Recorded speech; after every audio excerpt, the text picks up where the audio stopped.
In 1987, a Brazilian author finished a short novel. He had poured everything into it. His beliefs, his failures, his understanding of what a human life is actually for. His publisher read it and dropped him. The next publisher passed, then the next. By the time a small publisher finally agreed to print it, they ordered just 900 copies and sold fewer than 500. Paulo Coelho decided it was over. The book was a failure. He would move on. That book was The Alchemist. It has since sold over 65 million copies in 80 languages, in 170 countries. But that's not the story I want to tell you today. The story I want to tell you is why most people who read The Alchemist completely missed what it was actually saying.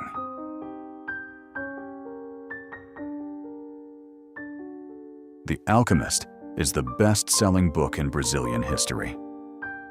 It is quoted at graduations, in self-help seminars, on motivational posters. Everyone knows the line. When you want something, all the universe conspires in helping you to achieve it. And most people read that line as permission.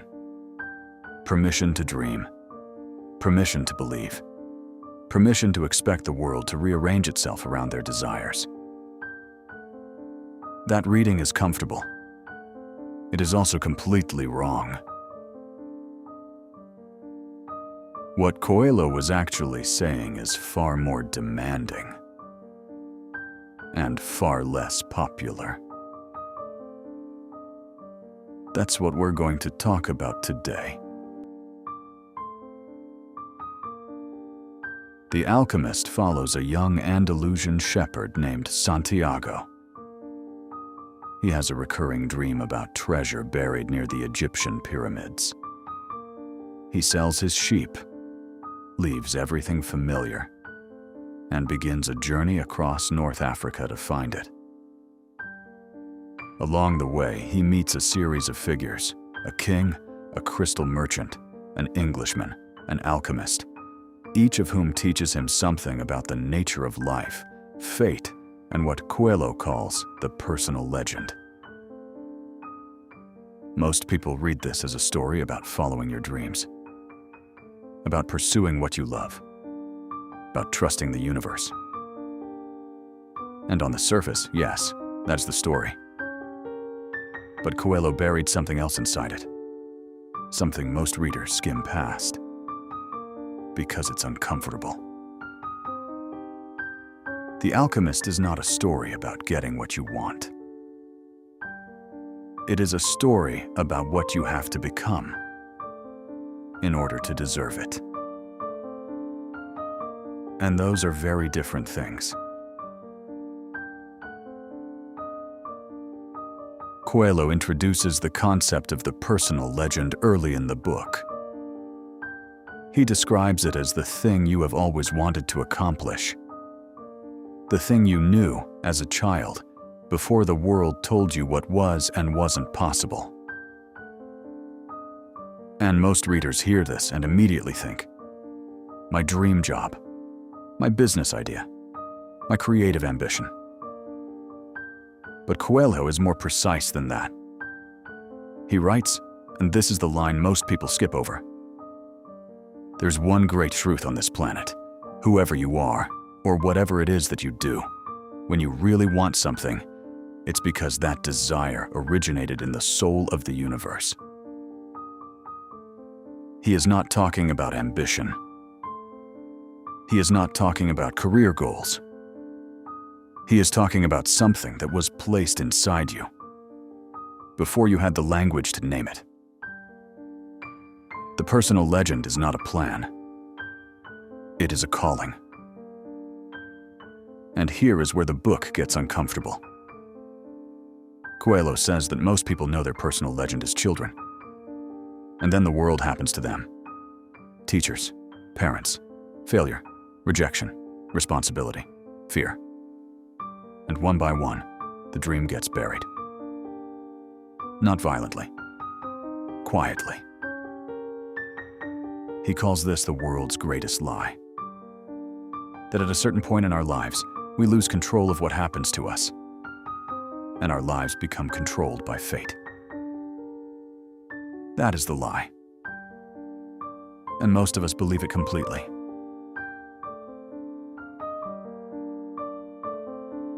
The Alchemist introduces a concept called the soul of the world. Coelho describes it as an invisible force that connects all living things. A universal intelligence that responds to human desire and intention. This is the part of the book that gets quoted endlessly. The universe conspires. Signs appear. The world bends toward those who pursue their purpose. And most people stop there. They hear, the universe will help you, and they think their job is to want something badly enough. But Coelho is very specific about what triggers the soul of the world. It is not desire. It is not intention. It is not positive thinking. It is action. Santiago doesn't sit in his village and visualize the treasure. He sells his sheep. He crosses the sea. He gets robbed and starts over from nothing. He learns a new language. He works for a year in a crystal shop when his money runs out. He crosses a desert. He nearly dies. The universe conspires, only after he moves. Coelho writes, "When you want something with all your heart, that's when you are closest to the soul of the world." Note that phrase, with all your heart.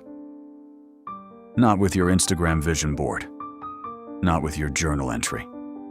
With your heart. Meaning, with your whole life pointed in that direction. The uncomfortable truth is this. The universe does conspire. But it conspires with people who are already moving. Not people who are waiting for a sign to start.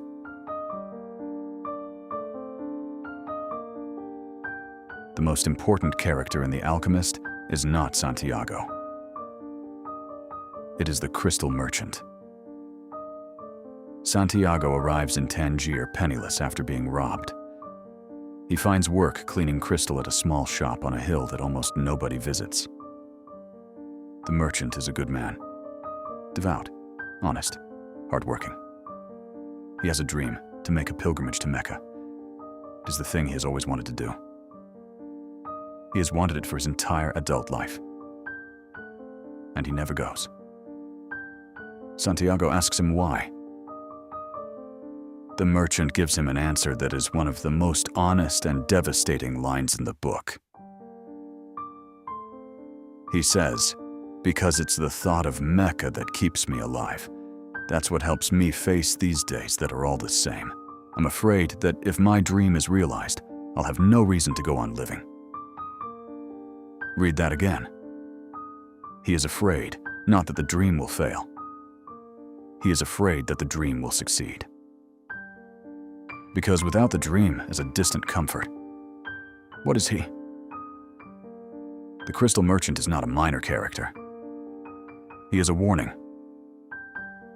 He is the version of us that keeps the dream alive, but at a safe distance, where it can comfort us, but never challenge us, never demand anything from us, never risk being lost. How many people do you know? How many people are you who are living the life of the crystal merchant? Not failing to dream, but failing to move. At the end of The Alchemist, Santiago reaches the pyramids. He digs for the treasure. He finds nothing. He is beaten by thieves who steal what little he has left. And one of the thieves, mocking him, tells him that he too once had a dream. A dream about treasure buried far away, in a ruined church in Spain, beneath a sycamore tree. Santiago goes back to the ruined church in Spain, where he had his very first dream, and digs, and finds the treasure. Most people read this as a neat plot twist, or a metaphor for the journey being more important than the destination.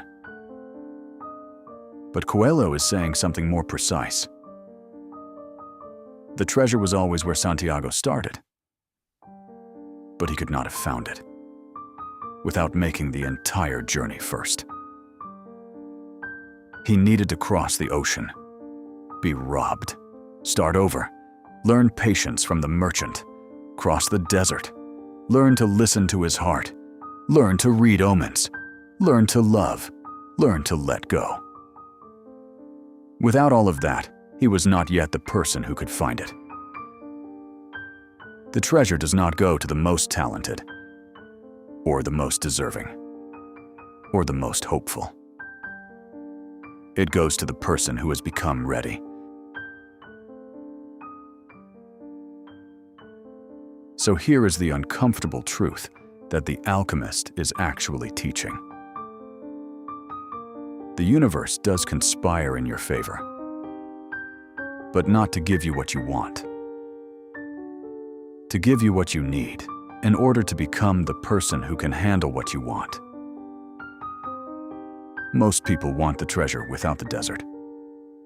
They want the outcome without the transformation. They want the result without becoming different. And so they wait for the right moment, the right circumstances, the right sign. Coelho is saying, the sign is already there. It has always been there. You knew it as a child, before the world told you it wasn't realistic. The question is not whether the universe will help you. The question is whether you are willing to pay the price of becoming. Because that is what the journey costs. Not money, not time. It costs the person you currently are. Santiago arrives home different. That is the point. The treasure was never just gold. The treasure was who he became on the way to finding it. Ask yourself honestly, are you pursuing your personal legend? Or are you the crystal merchant, keeping it at a safe distance, where it comforts you, but never demands anything from you? Because one of those paths leads somewhere, and the other leads to a life of beautiful excuses.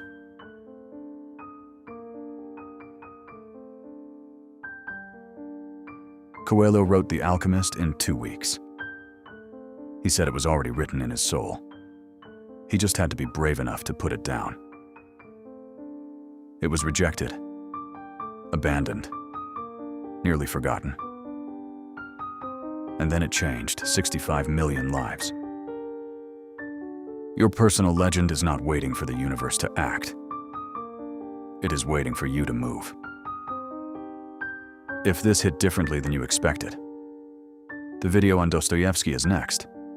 He understood suffering the way Coelho understood purpose. He paid a much higher price for it. Like this video if it made you think. Subscribe if you want to keep thinking. I'll see you in the next one.